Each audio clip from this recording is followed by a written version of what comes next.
So we're here at AMS 2020 in Boston. I'm joined now with Bob Ryan, the legend. Hardly. Bob, I grew up watching you. I lived in Maryland, and I had both Baltimore and D.C. stations. So I had a lot to choose from. You must have written me a letter, too. I think I did, yeah. Before internet, it was actually, I had to, I wrote back every letter that came in, and of course, then put the envelope. So I didn't have any secretary, so I would... You wrote every letter. That's impressive. Wrote the letters, and so internet has made things easier. Yeah. Do you still get a lot of fan mail? No. No.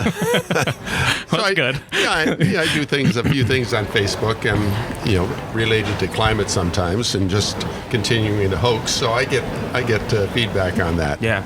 Well, that's great. So you were AMS president, we discovered in 93. 93, yeah. So long-term memory dims. And you mentioned you were the youngest president at that point. At that point. And then Marshall Shepard came. It's not a competition. But no.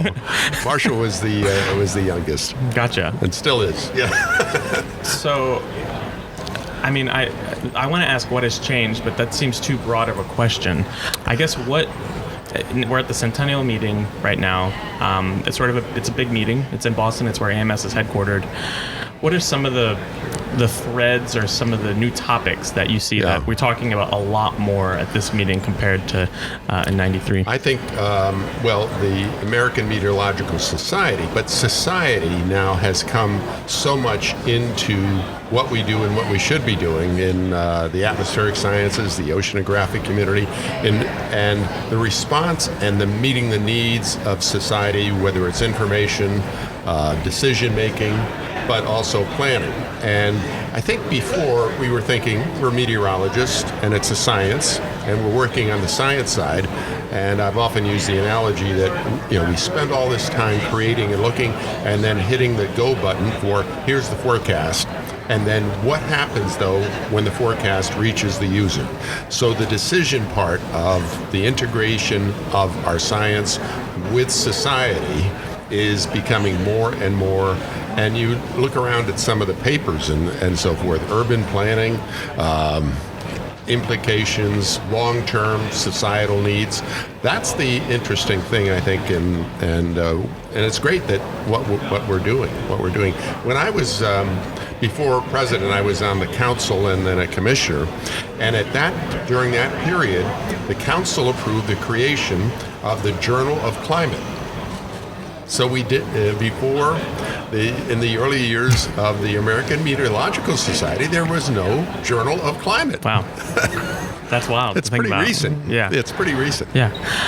So one thing broadcast meteorologists, maybe some of them battle this now, is how much to talk about climate on air, how much they can. First of all, that's a big thing. You're retired now, but I mean, this was a big topic while you're still on air. How did you deal with that? Did you address it on air? I did. Matter of fact, I think probably 4 or 5 years before I left NBC and then briefly went to ABC, I did a series, a blog on the internet, and a 3 or 4, 5-part series on climate. And starting with the basics, but trying to just explain, one, what it is, why we're concerned, what's changing, and why it's changing.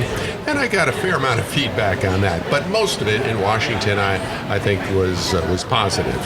And there were obviously naysayers, and unfortunately, it's become another polarizing issue that shouldn't be a polarizing issue any more than gravity should be a polarizing issue. Well, go to space and well, that's true. I'm just kidding. What advice would you give to broadcast meteorologists now that might be struggling with how to integrate it and how to bring it up without sparking that sort of political rage? Well, I think obviously you have to know the owner, and if unfortunately there have been historically. I don't think so much now. Some owners or some managers have said, we will not talk about that. We don't want to get into any polarizing issue. But I think if you gradually sort of bring it in and talk about, well, the averages, how often has the temperature been above average versus below average? Snowfall, what's the average snowfall? How is it decreasing? Without saying it's climate change, just the pure numbers, what is happening? And people say, why is that happening? Well, it's happening because the climate is changing. And you don't have to get it. One of the things that I mention when I talk to people is, when you burn a gallon of gasoline, you release 20 pounds of carbon dioxide into the air. And the average person says, I don't believe it. That's impossible. Well, you can then show them, well, here's how much carbon weighs 2 things of oxygen, so that's CO2. And they say, oh, I never thought about that. So at least, you have people beginning to think a little bit piece by piece. And I think without saying, you idiot, don't you understand this? No, that's probably not the way to begin the conversation. I think that's good advice, yeah. So speaking of which, do you ever feel fortunate that you're not on air anymore? Because now the commentary is so fluid, and everyone just says whatever they want to say in regards to directing it at meteorologists on air. It's been so satisfying to see the advance of the science, starting out as a weather weenie back in the 50s or so, and to see the application and the use of it. But it's interesting, on local news, weather is now the driver. Managers, news directors know that people tune in to see the weather. They don't tune in to see the sports. They can get that from ESPN, wherever, or even the news. So if there's a storm, I would have been going nuts. You're on the air every 5 minutes, every 10 minutes, the latest forecast and so forth. But it's very satisfying to see the application and to see that now the science of meteorology is viewed as a credible and piece of information that you make a decision on. Of course, we're going to bust a forecast every once in a while. And I used to say, when I would bust one, well, just like you with your homework, I'm going to go back and study and see how I could have gotten that answer right the next time. Yeah. I like that conversation because a lot of people are talking about how apps are becoming, the number one source of information. But yeah. I'll tell you what I think about this, and I can let you comment. When it comes to making a big decision, though, you're not going to look at an app. I look at it for temperature, and that's about it. But if I want to know how much snow I'm getting or what time the storms are coming in, I want a person telling me that information. Well, I think, that's true. And we see that, whenever there's any significant weather, boy, people will turn on the TV.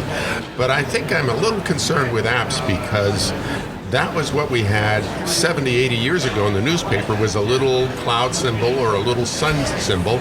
And of course, the science and what we can do has advanced a huge amount. But somebody looking at an app and 10 days out saying, oh, it's going to rain.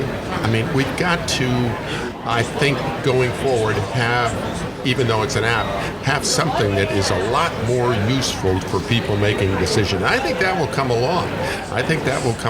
You'll have sort of an AI app. A hybrid that you program yourself so that here's the most information you want to have.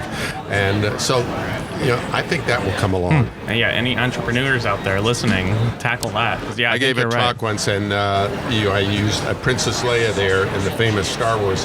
Help me, Obi-Wan. Yep. You're my only hope. So, imagine if we could have Don Kent still with us and here on the table, and I turn around and Don's there saying, today will be cloudy, but it's going to clear up tomorrow. Somebody that you could create why your not own. You?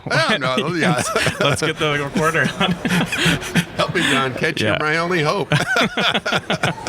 Here we are in Boston, of course, and I knew Don and happened to get into broadcasting with a chat with Don.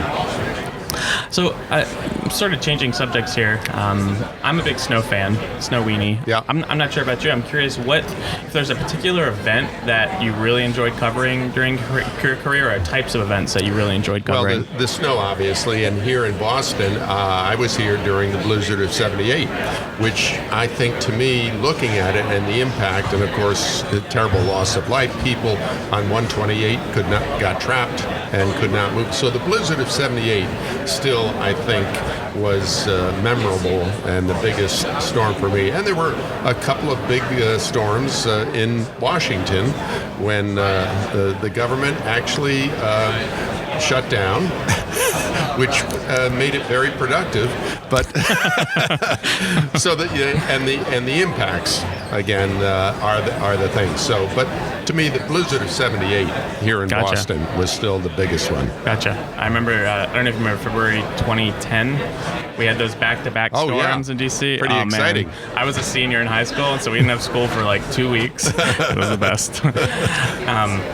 So I think one thing that's different about your career is that you got your master's sort of before you were. I mean, I think you were doing broadcast things, but you weren't. Well, I started out working here in Boston in cloud physics. So I was working at a company, AD Little, and after a few years, I happened to see in a newspaper that there was a UHF station starting at 10 o'clock news.